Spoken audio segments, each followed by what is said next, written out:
Hi guys, hello everyone! During our today's short tutorial we're gonna paint lovely Christmas style illustration, lovely wreath in watercolor style, and we're gonna add some vintage vibes to that.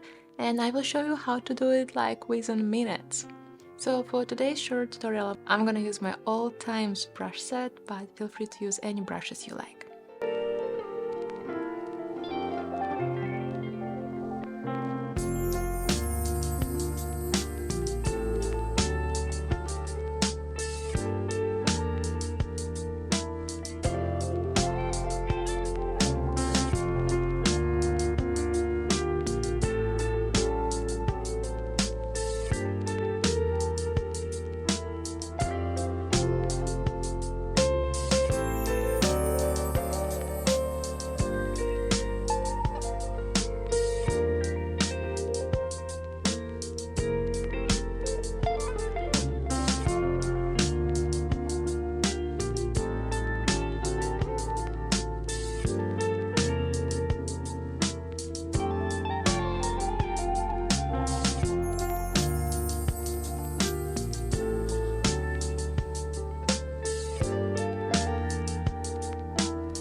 lovely postcard is ready, and thanks to another 5 papers we can actually experiment and see which texture you would like to see most.